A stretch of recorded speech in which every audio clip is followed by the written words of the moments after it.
Assalamualaikum warahmatullahi wabarakatuh.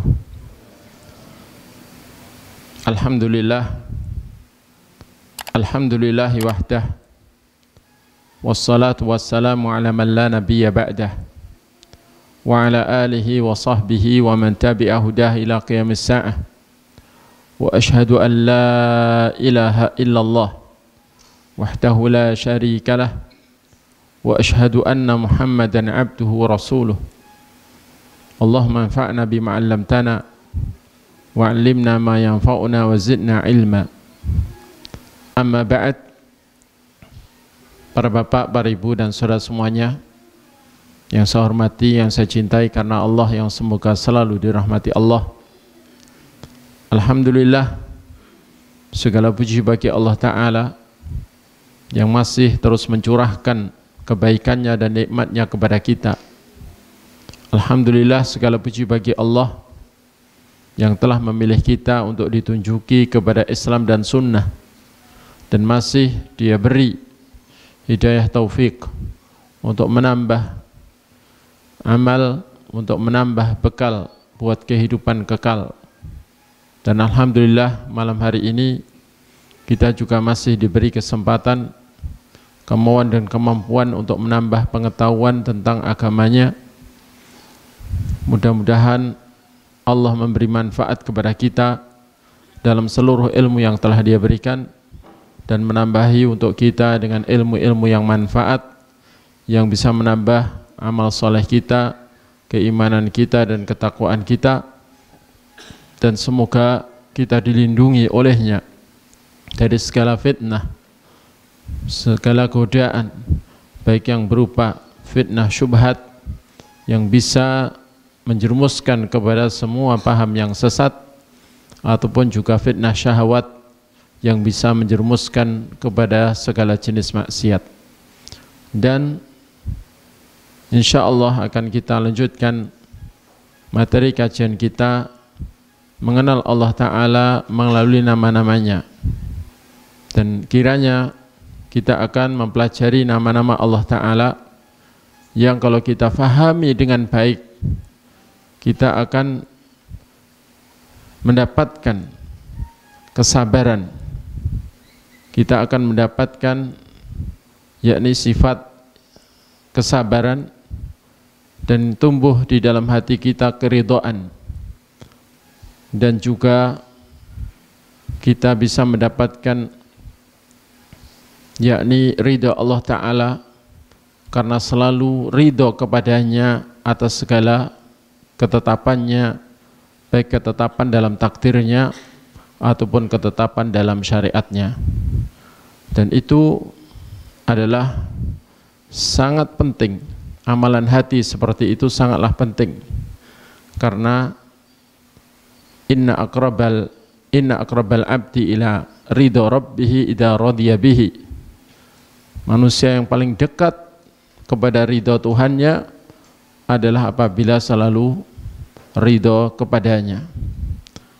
Dan orang yang selalu ridha kepada Allah pasti juga bisa bersabar untuk melaksanakan ketaatan kepada Allah, melaksanakan ketentuan-ketentuan syariatnya, dan juga akan bisa bersabar atas semua ketentuan yang berupa ujian-ujian dalam kehidupan. Dan orang yang hatinya selalu ridha kepada Allah juga bisa bersabar untuk meninggalkan semua larangan Allah, karena tahu bahwa Allah Ta'ala tidaklah memerintahkan suatu perintah dan tidaklah menetapkan suatu ketentuan kecuali di balik itu semua ada maslahat yang sangat besar yang kita butuhkan untuk kehidupan dunia kita dan akhirat kita.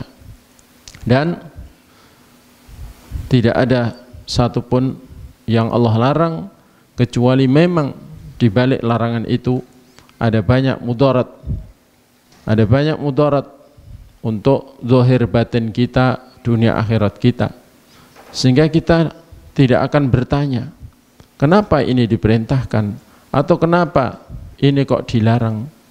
tidak akan bertanya demikian. Kenapa Allah mengharamkan ini? Kan ini menyenangkan. Tidak akan ada di hati pertanyaan seperti itu, karena hatinya selalu ridho kepada Allah dan berbaik sangka kepada Allah Ta'ala. Jamaah sekalian yang semoga selalu dirahmati Allah. Berkata Imam Ibnu Qayyim Al-Jauzi rahimahullah, man sahhat lahu ma'rifatu rabbih wal fiqhu fi asma'ihi wa sifatih, alima yaqinan annal makruhat allati tusibuhu wal mihan allati tanzilu bih fiha min durubil masalih allati la yuhsiha ilmuh wala fikratuh. Barang siapa yang telah benar pengenalannya kepada Tuhannya, telah benar pengetahuannya tentang Tuhannya, dan telah faham nama-nama Allah dan sifat-sifatnya, pasti tahu secara yakin bahwa semua yang tidak disukai yang menimpanya ataupun ujian-ujian yang turun padanya, maka di dalamnya pasti ada banyak kemaslahatan yang tidak bisa dihitung atau dijangkau oleh pengetahuannya dan pikirannya. Jamaah sekalian, dan baik sangka kepada Allah semacam itu akan mendorong seseorang untuk selalu berbaik sangka kepada Allah dan bersabar atas ujian apapun yang Allah ujikan, dan ridho selalu dan juga tunduk pasrah kepada ketentuan-ketentuan Allah Ta'ala. Jamaah sekalian, dan itulah hati hamba yang baik, di mana di dalam hatinya tidak ada sedikit pun penentangan kepada Allah, dan tidak ada sesuatu pun yang bersifat menyayangkan Allah Ta'ala dalam ketentuannya, baik ketentuan syar'inya maupun ketentuan takdirnya. Dan itulah hamba yang layak dirahmati oleh Allah Ta'ala, dan semoga kita bisa menjadi hamba yang memiliki hati seperti itu. Jamaah sekalian, berkata Al-Imam Al-Mubarrad, ditanyakan kepada Al-Imam Al-Hasan bin Ali, yakni cucu Rasulullah sallallahu alaihi wasallam, inna Abu Dzarrin yaqul, bahwa Abu Dzar berkata, al-faqru ahabbu ilayya minal ghina was-saqamu ahabbu ilayya minas sihhah. Kata Abu Dzar, kefakiran itu lebih kusukai daripada kekayaan. Jadi fakir itu lebih kusukai daripada jadi kaya. Sakit itu lebih kusukai daripada sehat. Ini perkataan Abu Dzar. Mungkin beliau memandangnya dari sisi yang lain, bahwa kekayaan itu panjang hisabnya. Kekayaan itu akan diurus, ditanyakan dari mana didapatkan, untuk apa dibelanjakan. Urusannya jadi panjang orang kaya itu, dan hisabnya pun ditunda setelah orang-orang miskin. Mungkin beliau mandangnya seperti itu. Sementara sakit lebih disukai daripada sehat, karena mungkin beliau tahu bahwa di balik sakit itu ada pahala yang besar ketika bisa bersabar, dan beliau memandang dirinya insya Allah bisa bersabar. Ya. Kemudian kala sakit, semua amalnya orang sakit jauh lebih bernilai, jauh lebih berat di timbangan amal hari kiamat, jauh lebih besar pahalanya ketimbang amalan yang sama yang dilakukan oleh orang sehat. Dan orang sakit itu mendapatkan murahnya ampunan ketika berharap ampunan dengan sakitnya. Pandangan seperti itu ya boleh-boleh saja, ya, dan baik-baik saja. Namun ada yang lebih baik insya Allah. Maka apa yang lebih baik kiranya? Berkata Al-Hasan bin Ali radhiyallahu an, faqal rahimallahu Abu Dzar, rahimallahu Abu Dzarrin, amma ana fa'akul man ittakala ala husni ikhtiyarillahi lahu lam yatamanna syai'an wa hadha haddul wuqufi ala ridha bima tasarrafa bihil qada. Semoga Allah merahmati Abu Dzar, kata Al-Hasan bin Ali radhiyallahu an. Semoga Allah merahmati Abu Dzar. Adapun saya, maka saya mengatakan, barang siapa yang pasrah kepada mana yang terbaik yang menjadi pilihan Allah untuknya, jadi dikasih sehat, apa dikasih sakit, dikasih kekayaan, apa dikasih kefakiran, pokoknya apapun yang Allah pilihkan untuknya, dia pasrah, dia menerima dengan pasrah. Maka orang yang pasrah total kepada Allah seperti itu, lam yatamanna syai'an, dia tidak mengangan-angankan sesuatu selain apa yang dipilihkan oleh Allah itu. Tidak mengharapkan kalau ketika sehat berharap sakit, atau kalau sakit berharap sehat, kalau pas fakir berharap kaya, kalau pas kaya berharap fakir. Tidak akan begitu. Kenapa? Karena ya sudah pasrah. Terserah engkau ya Allah, apa yang kau lakukan pada diriku, karena aku adalah milikmu dan engkau berhak berbuat apa saja kepada yang kau miliki. Dan saya yakin apapun yang kau perbuat adalah baik, ya. Dan bahkan yang terbaik, dan apa yang kau pilihkan untukku adalah yang terbaik. Kondisi apapun yang kau berikan itulah yang terbaik menurutmu untukku. Maka lindungi aku dari berburuk sangka padamu, lindungi aku dari menginginkan sesuatu selain pilihanmu, ya. Itu maksudnya. Jadi enggak berangan-angan yang lain, sesuatu yang lain. Dan inilah haddul wukuf ala ridha, yakni batasannya berhenti di atas keridhaan. Orang kalau begitu berarti hatinya benar-benar di atas keridhaan, tidak bergeming dari keridhaan kepada Allah dalam hal apa yang Allah atur untuknya berupa ketentuan. Selalu ridho dengan ketentuan Allah. Dan itu memang berat. Dan itu termasuk sesuatu yang paling sering manusia melupakannya. Dan paling sering syaitan berusaha melupakan kita terhadap amalan hati berupa kepasrahan diri kepada Allah atas segala apa yang Allah pilihkan untuk kita. Kebanyakannya ketika diuji dengan sehat, lupa dengan yang memberi sehat dan tidak memanfaatkan kesehatannya. Ketika diuji dengan sakit, mengeluh dengan sakitnya, seakan tidak terima dengan ketentuan sakitnya.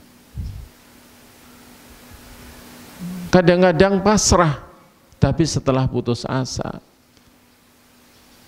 setelah semua orang disambati, sudah nggak ada lagi yang bisa disambati, baru mupus pasrah. Kalau seperti itu oke tunggale gitu ya. Wis memuncak wis, udah akhirnya baru mikir, mengeluh ndak ada gunanya. Ya. Maka akhirnya baru pasrah setelah itu. Setelah bertahun-tahun sakit, baru pasrah, baru nerima. Nah ini berarti kesabarannya lambat. Padahal kata Nabi, inna sabru inda sudmatil ula. Sesungguhnya yang namanya sabar yang pahalanya sangat besar itu adalah sabar sejak pertama kali terkena ujian. Ini disebutkan di dalam kitab Syiar A'lam An-Nubala juz 3 halaman 262. Jamaah sekalian yang semoga selalu hormati Allah, banyak orang ketika Allah pilihkan untuknya sesuatu, suatu keadaan atau suatu kondisi, dia mengeluh, seakan dia marah dengan keadaan itu. Padahal tidak selang lama dia melihat bahwa akibat dibalik ujian itu ternyata, atau hikmah di balik ujian itu ternyata kebaikan. Baru sadar. Tapi dia kehilangan pahala kesabaran yang besar di awal-awal ujian yang datang. Akhirnya tidak terlalu untung. Ya memang ketika tahu kemudian sabar, itu dia masih dapat bagian pahala atau dapat keuntungan sejak dia mulai sabar tadi. Ya. Tapi kalau sadarnya itu setelah musibah sudah berlalu, baru oh iya ternyata dulu itu ya hikmahnya baik untuk saya. Nah ini sudah ada kesempatan untuk mendapatkan keuntungan dari musibah yang sudah lewat. Dan itu pertanda keimanan kita juga kurang bagus. Pertanda. Karena orang beriman yang benar-benar bagus imannya, kata Nabi, semua perkaranya itu baik. Diuji dengan sesuatu yang menyenangkan, menjadi hamba yang ahli syukur. Tahu langsung ini karunia Allah, langsung tumbuh cintanya kepada Allah, langsung bertambah ketundukannya kepada Allah, langsung memuji-muji Allah Ta'ala atas kebaikannya, dan menggunakan nikmatnya untuk hal yang dicintai Allah Ta'ala, dan tidak menggunakannya untuk hal yang dimurkai Allah. Maka ujian nikmat itu menjadi kebaikan bagi hamba yang beriman itu. Ketika ditimpa musibah, langsung tahu musibah ini dari Allah. Jadi tidak bingung mencari kambing hitam. Kambing hitam siapa yang bikin saya begini? Nggak nyari kambing hitam. Langsung tahu ini dari Allah. Ini bagian dari ujian. Ini sudah pernah ditakdirkan. Memang harus ini yang saya hadapi saat ini. Dan ini bagian dari bentuk kasih sayang Allah kepada saya. Kalau saya ridho, Allah ridho kepada saya. Kalau saya enggak ridho, Allah enggak ridho kepada saya. Kalau saya sabar, saya dapat pahala yang besar. Kalau saya enggak sabar, malah dosa dan rugi. Musibah juga enggak akan hilang dihadapi dengan kemarahan. Bahkan boleh jadi bertambah. Karena tambah sakit di hati. Ya. Sehingga orang beriman yang baik imannya langsung sadar dan langsung sabar. Karena tahu ini kesempatan emas untuk mendapatkan keuntungan sebesar-besarnya. Dan ini kesempatan emas yang Allah berikan. Dan jalan mulus yang Allah siapkan untuk menggapai derajat yang tinggi di sisinya. Untuk melampaui orang-orang setaranya, sebayanya. Karena musibah itu ibarat tangga adalah tangga lift yang cepat menaikkan derajat untuk menggapai derajat yang tinggi di sisi Allah, melampaui orang yang tidak dalam musibah.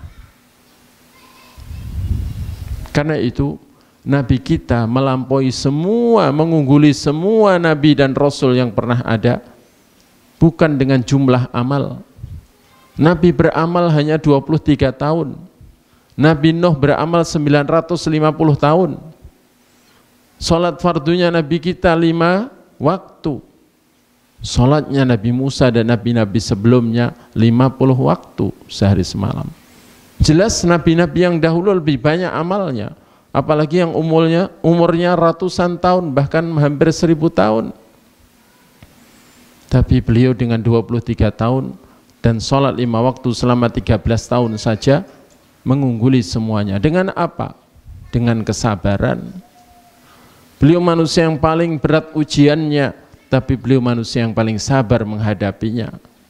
terbukti semua nabi kesabarannya ada mentoknya. Dan ketika sudah mentok kesabarannya, mereka menggunakan doa mustajabnya yang dijamin untuk dijabahi.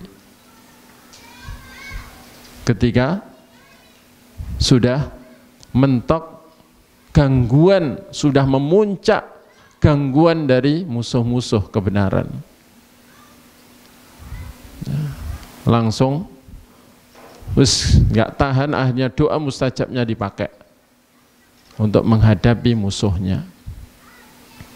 Tapi Nabi kita tetap pilih ngempet kesabaran, tetap pilih sabar sampai wafat atau sampai Allah memberikan pertolongannya, dan milih doa mustajabnya itu untuk syafaat buat umatnya di hari kiamat.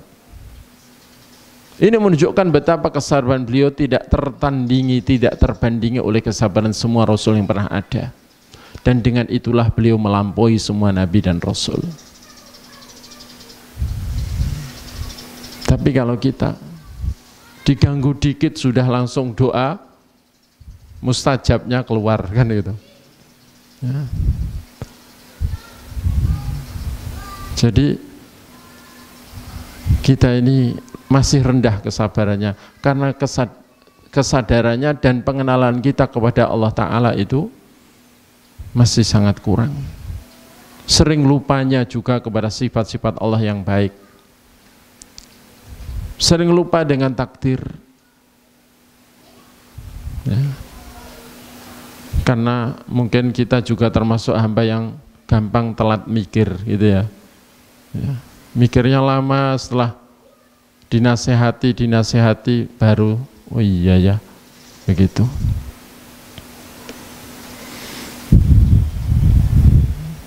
Dan itu pernah dikatakan oleh sahabat Ibnu Umar radhiyallahu anhu, di mana beliau mengatakan innar rajula yastakhirullah tabaraka wa ta'ala fayahtaru lahu fayaskhatu ala rabbih fala yabathu ayyanzura fil aqibah fa idza huwa khairul lah.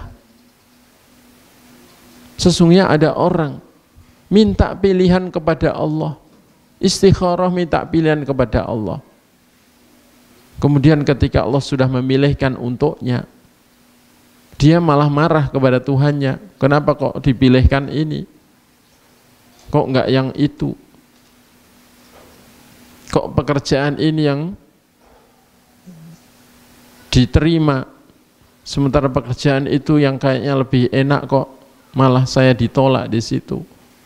Setelah istikharah, nah, maka tidak selang lama ternyata dia melihat apa yang dibalik itu semua ternyata itu lebih baik baginya. Baru sadar, tapi terlanjur tidak ridho kepada Allah, terlanjur bahkan cenderung marah kepada Allah.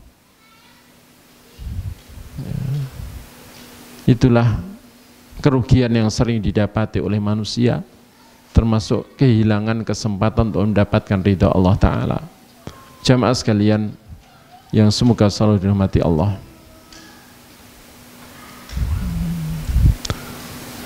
kita akan mengkaji nama-nama Allah Ta'ala yang bisa membuahkan kesabaran tadi, membuahkan keridhaan selalu di dalam hati kepada Allah, sehingga akhirnya kita menjadi hamba yang diridhai Allah.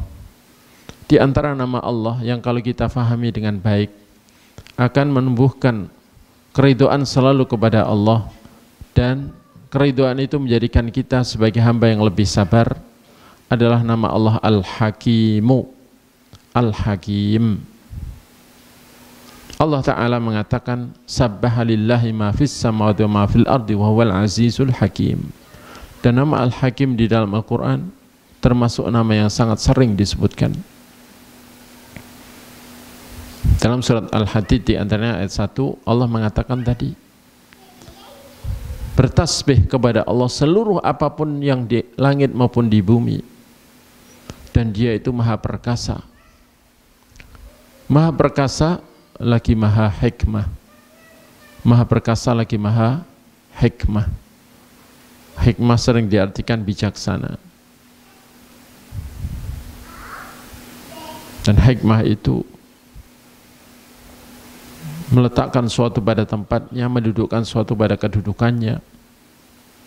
Dan hikmah itu buahnya dari pengetahuan yang sempurna dan juga keadilan yang sempurna dan juga sifat hilm,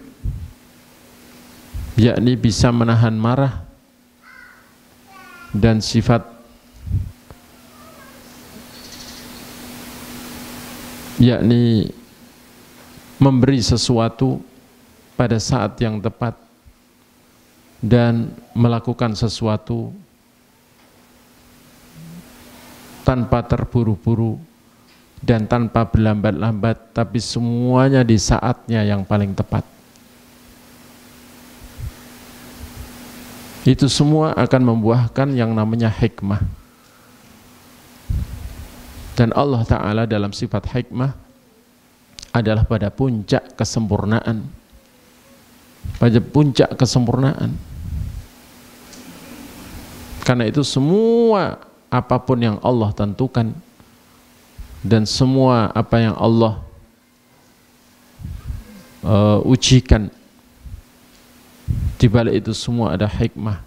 Sebagaimana di dalam perintahnya secara kauni, takdir ataupun perintah secara syar'i, semuanya atas dasar hikmah. Atas dasar hikmah.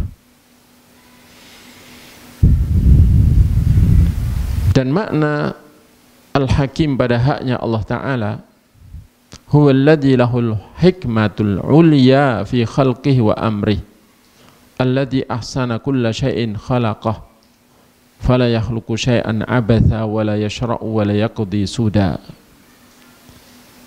Dialah Allah yang memiliki sifat hikmah. Jadi al-hakim artinya sang pemilik sifat hikmah.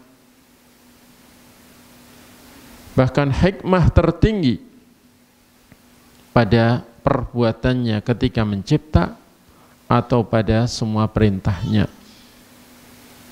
Kalau Allah mengatakan alahul khalq wal amr, ketahuilah hanya hak Allah mencipta dan memerintah. Maka Allah dalam mencipta semuanya atas dasar hikmah. Karena sifat hikmah Allah menetapkan untuk mencipta ciptaan itu dengan bentuk ciptaan seperti itu. Masing-masing ciptaan ditetapkan demikian dan demikian dengan sifat demikian. Semuanya itu karena ditetapkan oleh sifat hikmah atau sesuai sifat hikmahnya Allah. Karena itu tidak ada ciptaan yang sia-sia. Tidak pernah Allah mencipta sesuatu apapun sia-sia. Termasuk Allah menciptakan batu besar, kemudian batu kecil, kemudian hancuran batu berupa pasir. Ada batu besar, ada batu kebal, ada batu kerecak, ada batu atau pasir, ada pasir. Ada batu yang keras, ada batu yang empuk, ya. Ada tanah dengan segala jenisnya, ya. Tanah hitam, tanah kaulin, tanah ini, tanah itu. Ada tanah yang memiliki bobot sehingga dia cenderung di bawah. Ada tanah yang tidak berbobot sehingga berterbangan di udara. Semuanya itu ada hikmah. Allah menciptakan debu yang berterbangan bukan sia-sia. Dan semuanya itu bermanfaat. Untuk siapa? Terutama untuk manusia. Allah katakan huwallazi khalaqalakum ma fil ardi jami'ah. Dialah Allah yang telah mencipta segala apapun di bumi ini untuk kalian, yakni untuk kebaikan manusia. Kita butuh debu, Debu itu kendaraannya bakteri, bakteri pengurai. Kita butuh ada debu yang masuk saluran napas kita. Meskipun segala sesuatu kalau berlebihan tidak baik, tapi kita membutuhkan ada debu yang berterbangan, terhirup, supaya kalau ada virus masuk ke saluran napas kita, dihinggapi oleh debu, yang debu itu membawa bakteri pengurai yang akhirnya bakteri itu mengurai virus tersebut dan menjadikannya virus itu membusuk, rusak, pecah, ya, supaya enggak agar virus masuk berkembang biak di saluran napas kita, ya. Jangan dikira debu itu enggak ada manfaatnya, enggak ada hikmahnya. Allah mencipta semuanya ada hikmahnya, ya, ada hikmahnya. Semua virus Allah ciptakan ada hikmahnya, semua kuman ada hikmahnya, semua bakteri ada hikmahnya, semua serangga ada hikmahnya, semua, tidak ada yang sia-sia Allah ciptakan. Cuman tidak semua orang tahu hikmahnya, atau tahu sebagiannya saja.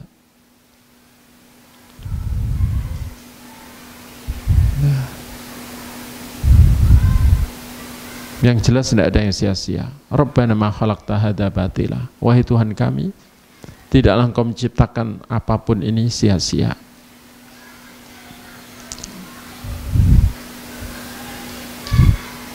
Wala yashra'u wala yaqdisuda, dan tidak pernah mensyariatkan sesuatu atau menetapkan sesuatu itu sia-sia. Tidak ada yang sia-sia. Kita membutuhkan ibadah kepada Allah, kita membutuhkan pengenalan kepada Allah, karena itu kebutuhan jiwa kita, kebutuhan hati kita. Bahkan kebutuhan kita untuk bisa beribadah kepada Allah dan mentauhidkan Dia itu lebih daripada kebutuhan fisik kita kepada makanan dan minuman. Karena orang tidak mendapatkan makanan minuman, maksimalnya mati. Kalau dia orang yang mengenal Allah dengan baik dan benar dan memenuhi hak-hak Allah, beribadah kepada Allah dan tidak menyekutukan Allah, kematiannya hanya mengantarkan dia kepada kenikmatan yang kekal abadi. Tapi kalau orang tidak mengenal Allah dan tidak mengenal hak-haknya, tidak beribadah kepada Allah dan tidak mentauhidkannya, walau di masa hidupnya bergelimang harta, rizkinya melimpah ruah, begitu mati, apa yang terjadi? Kematiannya mengantarkan dia kepada siksaan kekal abadi. Karena itu kebutuhan kita kepada pengenalan, kepada ilmu mengenal Allah, kepada ilmu mengenal hak-hak Allah, dan kepada komitmen melaksanakan hak-hak Allah, beribadah kepadanya, mentauhidkan Dia dan tidak menyekutukan Dia, mengikuti syariatnya dan ridho kepadanya dalam seluruh ketentuannya. Kebutuhan kita kepada itu semua adalah jauh lebih darurat daripada kebutuhan kita kepada makanan dan minuman di saat melarat. Jamaah sekalian yang semoga selalu dirahmati Allah,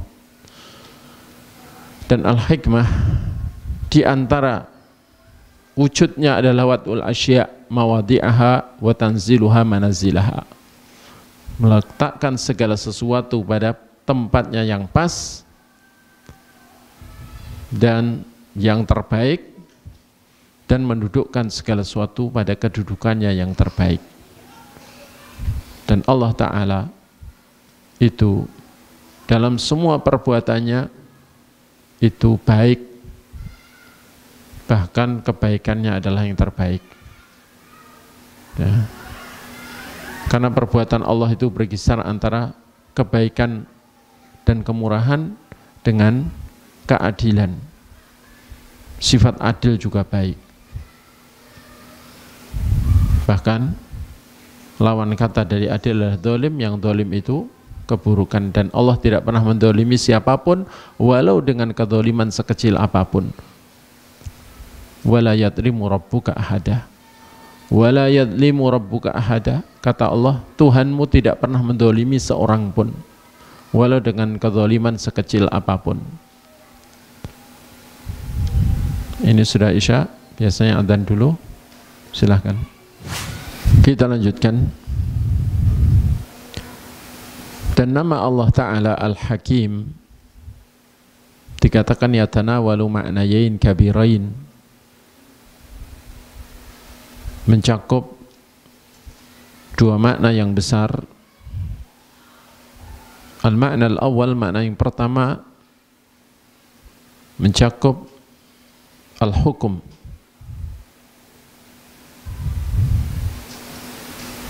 sehingga al-hakim maknanya yang maha menghukumi, dan arti hukum adalah ketentuan, ketetapan, keputusan,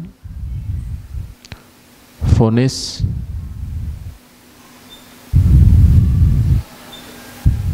sehingga hukum syar'i artinya ketentuan syar'i, ketetapan dalam syariat.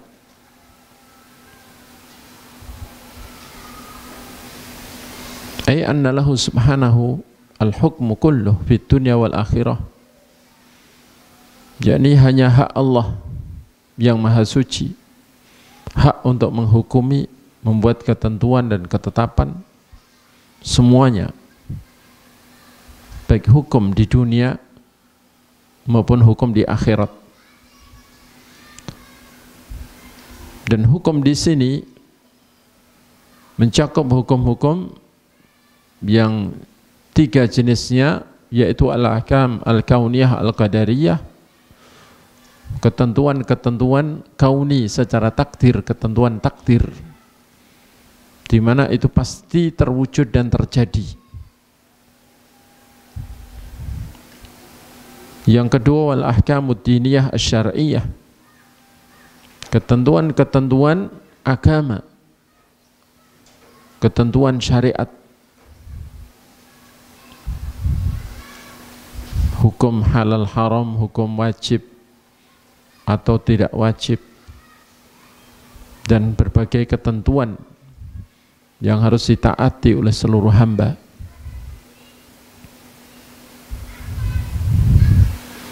Dan al-ahkam al-jazaiyah, yang ketiga, ketentuan-ketentuan balasan, baik balasan di dunia maupun balasan di akhirat, balasan di dunia atau di alam barzakh atau di akhirat. Allah yang berhak menentukan, dan ketentuan Allah itulah yang berlaku. Wal amru yauma idzin lillah, hak memerintah pada saat itu hanya hak Allah. Allah yang berhak memerintah para malaikat untuk memasukkan orang ke dalam surga atau masukkan orang ke dalam neraka. Allah yang berhak memerintah malaikatnya untuk mengeluarkan orang dari neraka. Apalagi para malaikat juga dikatakan Allah Ta'ala, wahum bi amrihi ya'malun, para malaikat itu hanya dengan perintah Allah mereka mau beramal, mau bekerja. Walau disuruh oleh siapapun dari manusia ini, maka tidak akan mau. Karena itu jangan percaya kalau ada orang punya khodam malaikat, punya pesuruh berupa malaikat, pembantu malaikat yang disuruh-suruh. Apalagi yang bilang ada seorang yang jualan malaikat yang bisa disuruh-suruh, sehingga kalau punya pabrik yang besar, ya cukup beli 2 malaikat aja untuk menjaga, ya, Ini semua dusta. Jangan percaya. La yasbiqunahu bil qawli wa hum bi amrihi ya'malun, kata Allah begitu. Para malaikat itu tidak berani mendahului Allah dalam ucapan.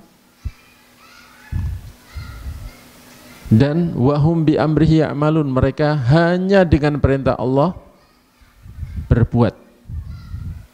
Hanya dengan perintah Allah mereka bekerja.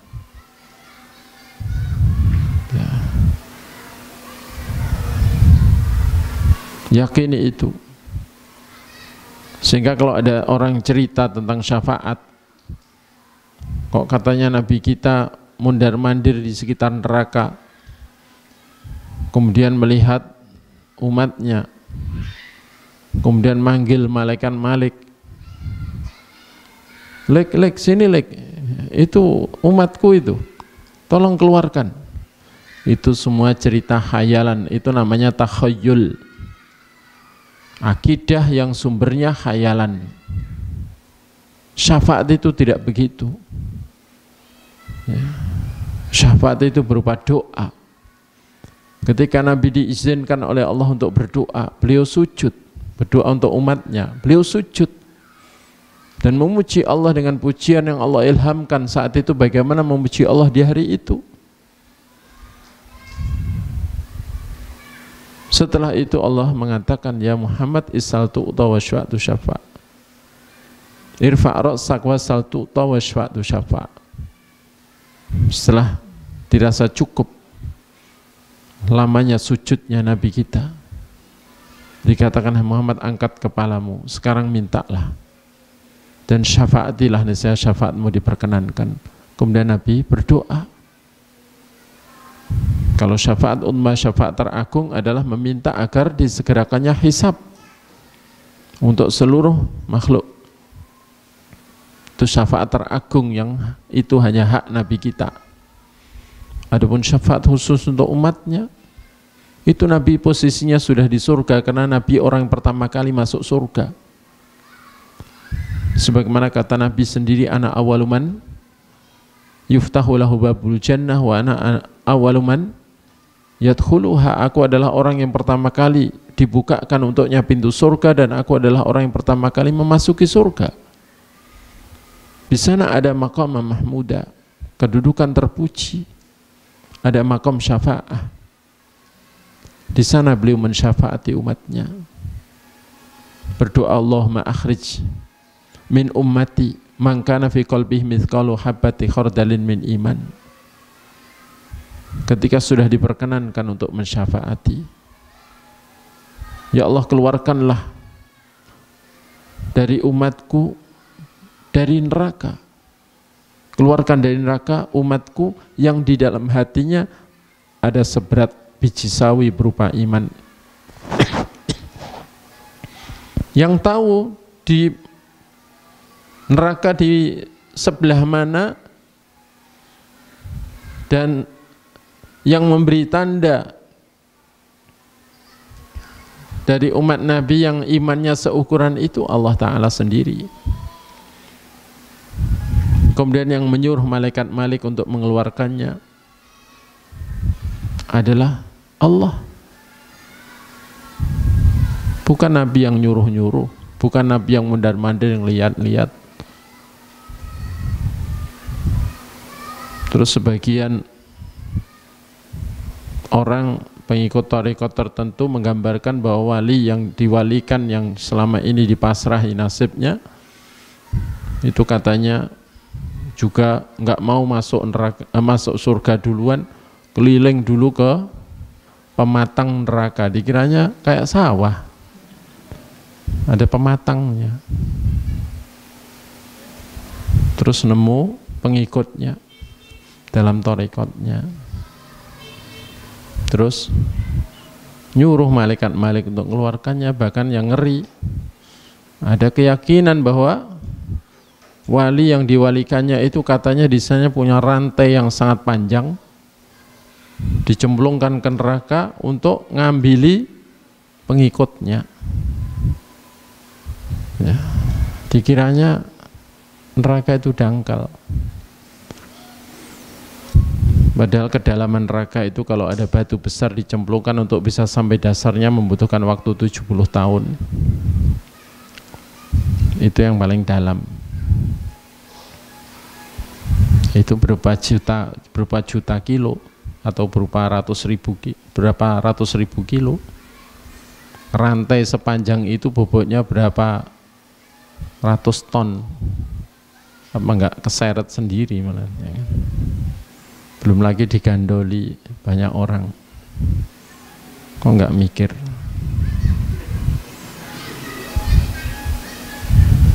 Al-ahkam al-jazaiyah, Allah yang menentukan, dan siapapun yang ditentukan surga, tidak ada yang bisa mengelak atau menghalangi.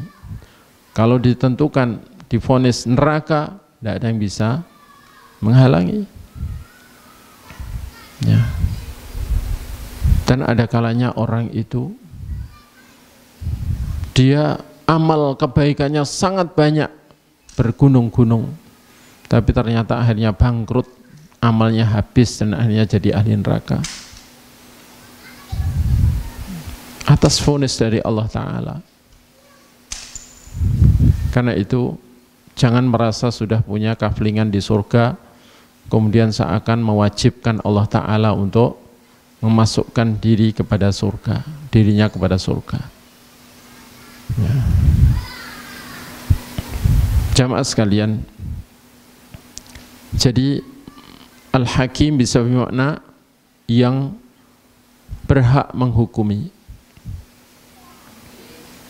baik dengan hukum dunia, hukum takdir, ketentuan takdir, atau hukum balasan di dunia, di alam barzakh maupun di akhirat. Karena kadang-kadang balasan itu ada yang disegerakan oleh Allah, seperti zina. Itu termasuk dosa yang di antara balasan buruknya ada yang disegerakan di dunia,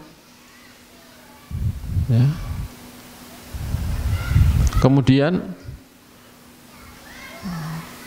menyambung silaturahim termasuk amal soleh yang di antara balasannya Allah segerakan di dunia. Nah, itu semua menunjukkan balasan itu tidak hanya di akhirat. Taib.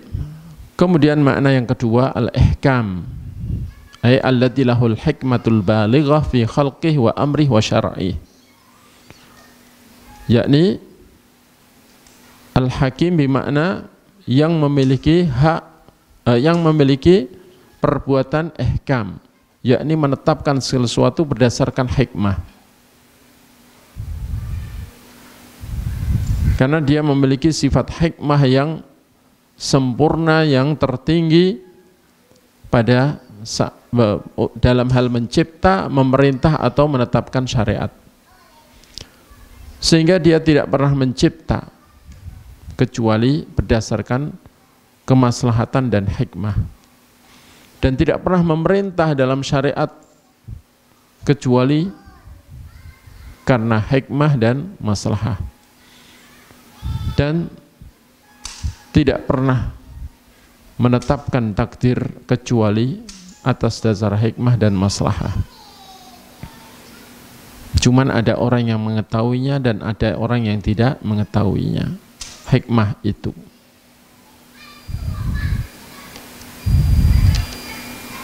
Kemudian termasuk pengaruh iman kepada nama Allah Al-Hakim.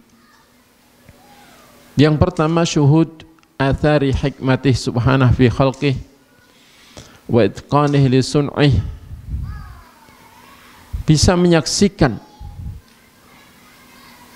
pengaruhnya sifat hikmah Allah pada seluruh ciptaannya, dan juga bisa menyaksikan betapa ketelitian Allah Ta'ala dalam mencipta segala ciptaannya. Ya. Bahkan makhluk hidup apapun namanya, mulai dari yang sangat lembut yang tidak kasat mata karena lembutnya, sampai yang besar, ya, Semakin lembut, semakin banyak jumlahnya. Semakin besar, semakin sedikit. Itu yang kasat mata. Ya. Kemudian bentuknya setiap makhluk itu tidak ada yang bisa menyayangkan kenapa kok begini. Ini sayangnya bentuknya demikian, enggak. Semua makhluk, cuman yang menyayangkan kadang-kadang manusia ya. Selain manusia tidak ada begitu. Semut tidak ada yang mengeluh kenapa kakinya 6 atau 8 ya. 6 atau 8 semut kakinya ya. Ya. Dan ayam tidak ada yang ngiri pada kambing kakinya 4 ya kan? Semua makhluk diciptakan, bahkan sebelum dicipta itu sudah dipersiapkan rezekinya, dan setiap makhluk yang Allah ciptakan disesuaikan oleh Allah, mulai dari alat untuk mendapatkan rezekinya sampai pencernakannya itu disesuaikan dengan rezekinya. Dan manusia ini pemakan segala ya. Ini diciptakan dengan bibir seperti ini, mulut seperti ini, gigi seperti ini, dan pencernakan seperti ini. Itu memang sudah pas untuk pemakan segala, gitu ya.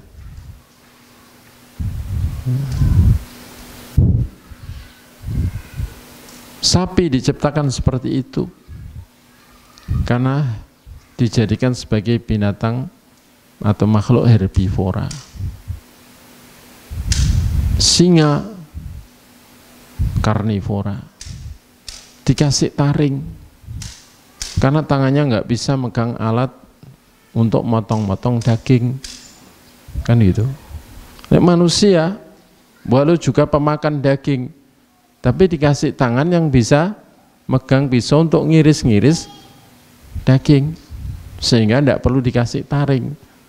Karena manusia itu makhluk yang disarankan murah senyum. Kalau punya taring, tersenyum itu bukan menyenangkan tapi menakutkan, kan begitu ya.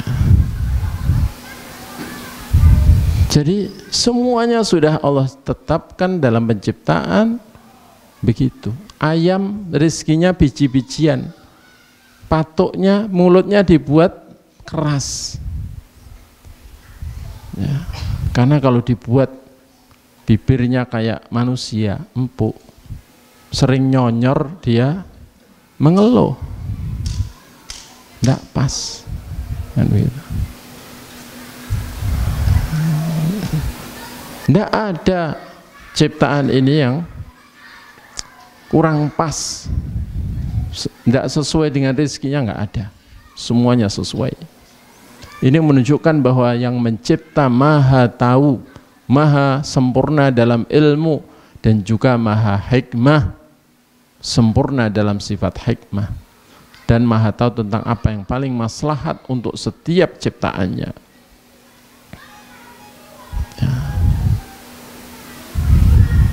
Jadi luar biasa. Lalat Allah ciptakan dan diberi enzim yang begitu kuatnya, sehingga apapun yang dimakan lalat masuk pencernakannya dalam hitungan detik sudah berubah. Tidak bisa lagi ya diambil kembali, diselamatkan, tidak bisa ya. Dan itu sangat penting bagi lalat, sehingga lalat itu walau makan bangkai, makan yang full virus di situ, full kuman, full, tidak masalah bagi dia. Enzimnya sangat kuat. Karena itu nggak ada lalat mengeluh mules ya. Sakit mah atau pencernakannya terganggu atau diare, tidak ada ya. Ini semua menunjukkan sifat hikmah. Wa fi kulli syai'in lahu ayatu tadullu ala annahu wahidu. Pada segala ciptaan itu ada tanda yang menunjukkan kekuasaan Allah Ta'ala dan tanda yang menunjukkan bahwa Allah itu Esa. Pencipta itu hanya Dia, tidak ada pencipta selain Dia. Dan Dia maha sempurna dalam ilmu dan kekuasaan. Nah, kalau kita tahu seperti itu dan betapa telitinya Allah dalam mewujudkan ciptaan, daun yang kita lihat dengan daun asli, kemudian pabrik bisa membuat daun-daunan dari plastik mirip. Coba kalau diselidiki lebih detail, tidak ada apa-apanya.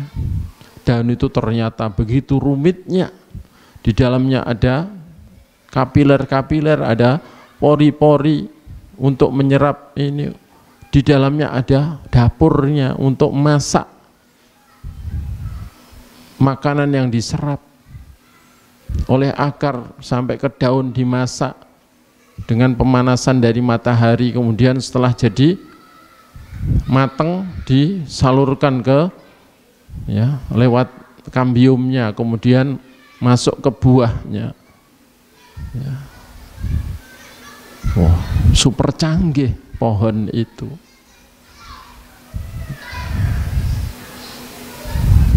Super canggih.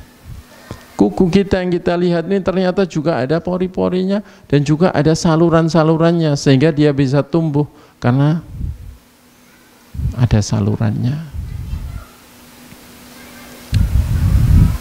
Bahkan setiap sel tubuh manusia ternyata begitu rumutnya. Bahkan di dalam sel itu ada sifat-sifat gen yang Allah taruh di situ. Ada DNA, ada RNA, ada apa lagi. Dan sel itu ternyata di dalamnya ada ruang-ruang, dan di situ sel itu bekerja atas perintah Allah untuk kebaikan kita. Ada pintu masuknya sel, ada pintu keluar masuknya sari makanan dan keluarnya.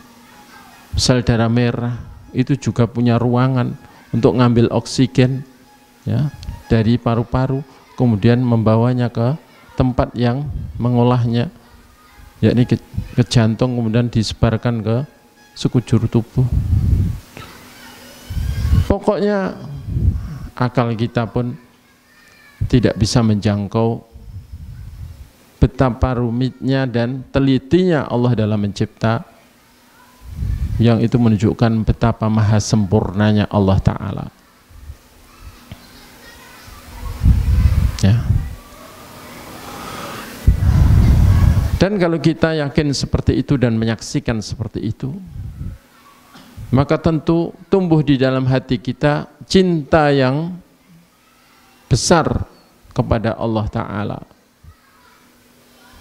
Karena kita melihat, menyaksikan betapa sifat bijaksananya Allah dengan sifat hikmah yang sempurna, dan juga Dia dalam mencipta begitu rupa, sehingga kita tidak pernah menyayangkan kenapa hidung saya posisinya di sini, kenapa mata saya kok nggak di samping saja, atau kenapa mata saya cuma 2, kenapa lubang hidungku cuma 2, tidak pernah menyayangkan begitu. Sungguh ciptaan yang mutqanah, sun'ah mutqanah, begitu telitinya, sehingga tidak ada yang bisa menggambarkan ciptaan yang lebih baik dari manusia. Ketika Allah mengatakan manusia dicipta dengan sebaik-baik bentuk, apa ada yang pengen punya sayap? Ya. Repot tidak punya sayap. Ya. Ketika pakai baju repot. Ya. Ketika mandi repot. Kalau punya sayap, nah anak kecil mungkin pengen punya sayap karena bayangkan cuman pengen terbang kan gitu kan. Ya. Tapi kalau akalnya sudah sempurna, tidak ada yang pengen punya sayap. Ya, kayak sayap itu lama nggak dikeramasi yo apek. Apa kamu seperti ayam itu? Ya. Nanti kalau naik mobil repot lagi itu, ya kan?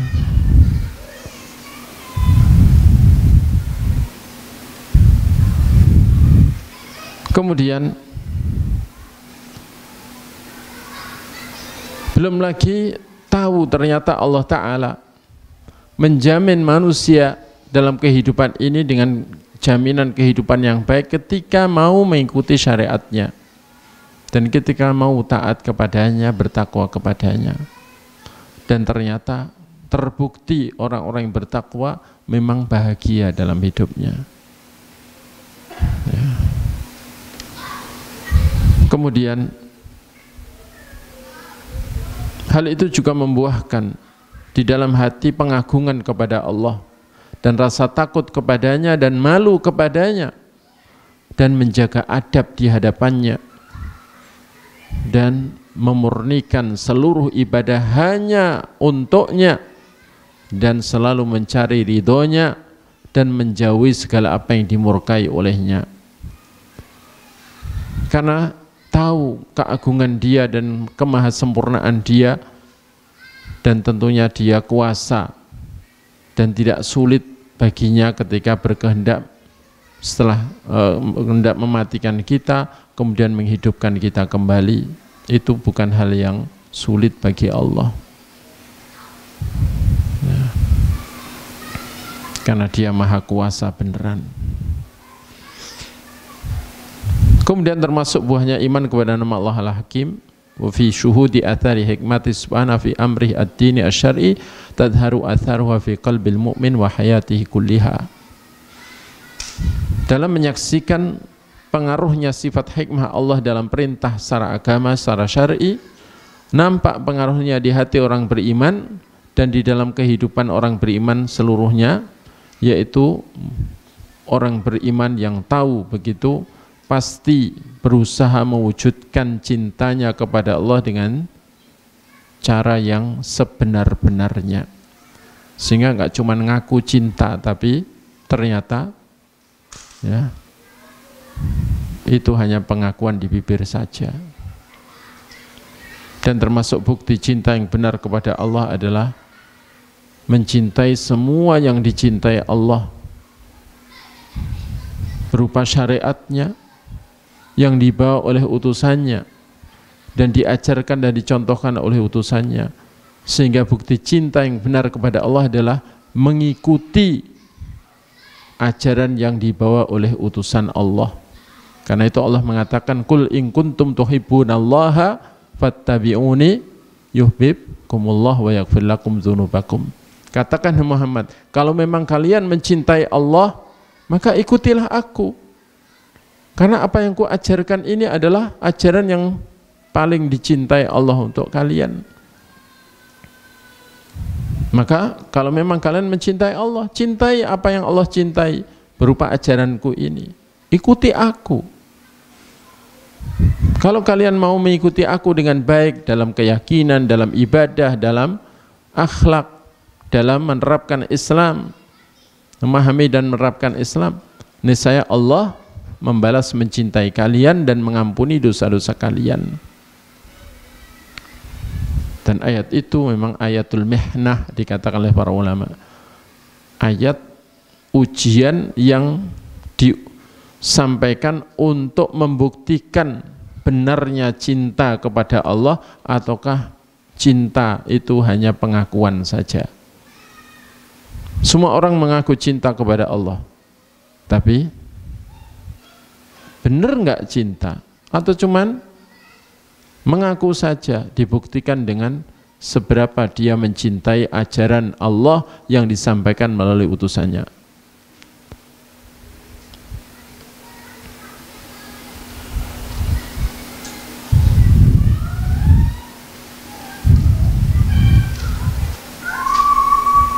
Kemudian Termasuk buahnya juga syu'urul ghibtah was surur bil hidayah li hadhihi syariatil azimah.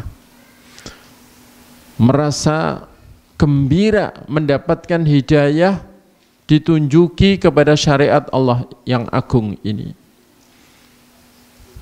Karena syariat Allah yang agung ini datang dari sisi yang maha hikmah dan maha berhak menetapkan ketentuan, segala ketentuan, dan maha sempurna dalam pengetahuan. Dan juga bersyukur kepada Allah atas nikmat hidayah kepada syariat Islam. Dan tentu juga berusaha menjauhi segala sebab yang bisa menghilangkan nikmat ini, dan berusaha menebarkan nikmat syariat ini kepada manusia agar manusia juga mendapatkan nikmatnya syariat ini. Semangat untuk menebarkan syariat.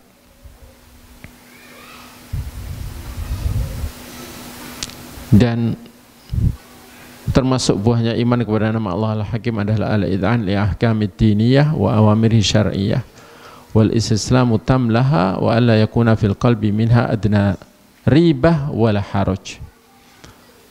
Tunduk kepada ketentuan-ketentuan Allah dalam agamanya dan perintah-perintah Allah dalam syariatnya, dan berserah diri dengan sempurna kepada Allah dalam hal itu semua, dan tidak ada di hati orang beriman walau keraguan sedikit pun terhadap syariatnya dan kebaikan syariat Allah, dan tidak ada di dalam hati rasa keberatan walau sedikit terhadap apapun yang Allah tetapkan dan tentukan. Dan ketundukan kepada ketentuan Allah secara syar'i ini memang wajib dan fardu ain atas setiap pribadi dan juga atas masyarakat dan atas negara, supaya apa? Yang diterapkan dalam kehidupan adalah hukum Allah, berhukum hanya kepada syariat Allah dan menolak apapun yang bertentangan dengan syariat Allah. Ya. Dan kalau bisa begitu, negeri manapun kok bisa begitu, penduduknya bisa begitu, pasti menjadi negeri yang diberkahi dan menjadi baldatun thayyibatun wa rabbun ghafur, menjadi negeri yang gemah ripah loh jinawi, toto tentrem kartora harjo, murah kang sarwati nuku, subur kang sarwati nandur. Demikian kiranya apa yang bisa disampaikan. Alhamdulillah sudah banyak yang mendapatkan di antara manfaat dari majelis ilmu berupa sakinah, ketenangan jiwa, sehingga saya lihat sudah banyak yang lupa dengan utang, lupa dengan masalah hidupnya, siat-siut. Ini bagian dari nikmat yang harus disyukuri. Kita akhiri, subhanakallahumma bihamdik, asyhadu an la ilaha illa anta astaghfiruka wa atubu ilaik, wa sallallahu ala nabiyyina Muhammadin wa ala alihi wa sahbihi, wa akhiru da'wana alhamdulillahi rabbil alamin, wassalamualaikum warahmatullahi wabarakatuh.